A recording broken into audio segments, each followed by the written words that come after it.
Are you stressed about money? Do money worries keep you up at night? Do you argue with your husband or your wife around money? Are you your own worst enemy when it comes to getting ahead? If so, you might have a money disorder. In this video, we talk about 3 categories of money disorders, what they are, where they come from, and what to do about them. Plus, I'm going to tell you where you can take a free money disorder test. Coming up.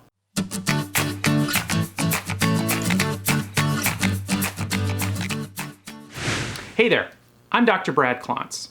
On this channel, we look at the best strategies to help you transform your relationship with money, master the psychology of wealth, and live a life of abundance, because that's really what it's all about. So check out the resources in the video description below, and if you're new here, please consider subscribing. Now let's get started. Did you know that 3 out of 4 Americans say that money is the #1 source of stress in their lives? Money is a major area of conflict in relationships and a leading cause of divorce. So many of us are not taking care of ourselves financially. We're overspending, we have high credit card debt, or we're not saving enough for the future. In many ways, it's fair to say that the average American is in some sort of financial trouble. So what are money disorders? Quite simply, money disorders are chronic patterns of self-destructive financial behaviors. We know better, but we just can't seem to stop ourselves. They're the result of distorted beliefs we have around money based on our financial experiences. It could be a childhood of not having enough, a lost investment, seeing your parents fight about money repeatedly, or even someone swooping in to save us or bail us out of some financial trouble. These types of experiences can lock our beliefs in place and lead to destructive financial behaviors, especially if these events were emotionally traumatic or dramatic in some way. For example, one person I met recently, we'll call him Rick, he asked me if he should get back into the stock market. You see, back in 2008, he lost thousands of dollars in the economic crisis. Ouch! Thousands of dollars. I mean, he was so emotionally shaken up back then. I mean, after all, this was a huge part of his nest egg. 20 years of savings and hard work went into this for him. He was so freaked out in 2008 that he sold all of his investments at a huge loss, like a 40% loss. He went from $500,000 in an account down to $300,000. Now imagine how that would feel. Since 2008, he's left his money in cash, which is pretty much like putting it into a bank account where he earned little to no interest. Now, of course, what's happened in the meantime has been one of the biggest growth periods in stock market history, and he's totally missed out. If he had left his money invested, his account would be at around $600,000 or $700,000 by now. I mean, Rick feels terrible. Imagine that. Of course he does. But he's also very stuck. The pain of losing that money back in 2008 totally shook him up. He panicked, he locked in his losses, and then to make matters worse, he's missed out on hundreds of thousands of dollars in stock market gains in the last decade. Another example is a person we'll call Sally. Now, Sally grew up in a house where they didn't have much money. Her parents constantly fought about money, and she grew up hearing things like, "Sorry, we can't afford that," whenever she asked for something she wanted. Sally realized she was different in elementary school when she started to notice that her friends seemed to dress better, their parents had nicer cars, they had bigger houses, and went on better vacations. Sally was profoundly impacted by feeling less than her friends, and she promised herself at a very young age that as soon as she could, she would never go without again. So when she got her first job at a clothing store, you can guess that she spent all her money on clothes. When she got her first credit card, she ran it up to the max. She got another one, she did the same thing, and then she did it again. Within a matter of months of being on her own, she'd racked up tens of thousands of dollars of credit card debt and had a terrible credit score. It took her several years of hard work to dig herself out of trouble. Now, these stories may seem dramatic, but they're also very common. Thinking about the experiences that have shaped our relationship with money is the first step to stripping them of their power and overcoming our money disorders.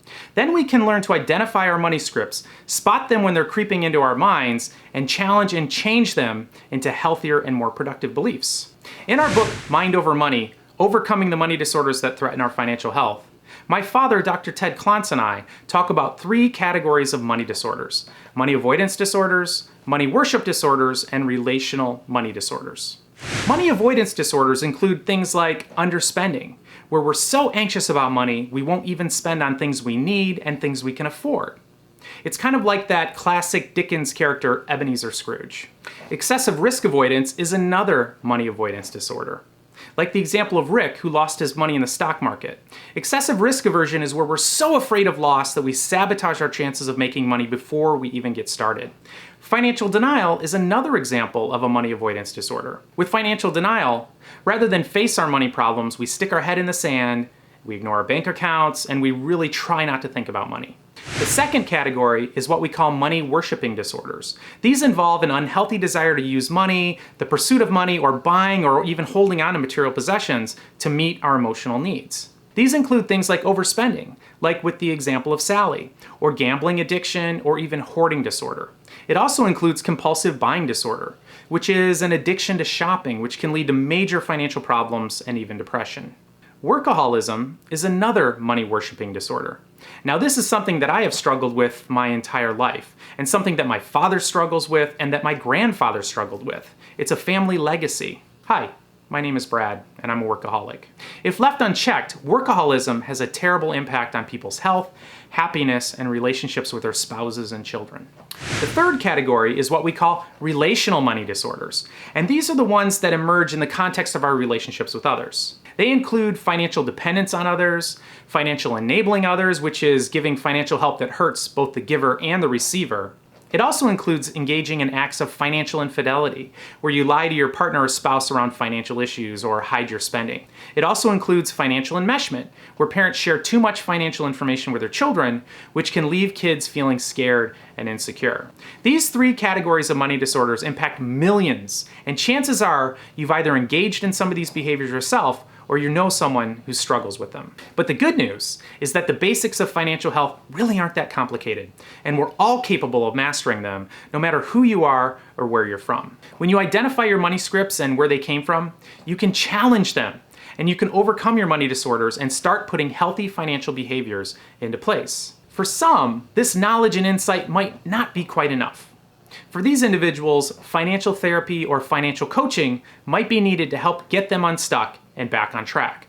Now, I'll talk more about financial therapy and financial coaching in an upcoming video.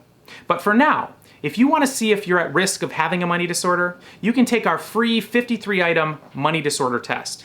This is the test we've used in our research with thousands of people. If you want to take the assessment, just check out the links below. Once you've completed the test, the results will be automatically emailed to you.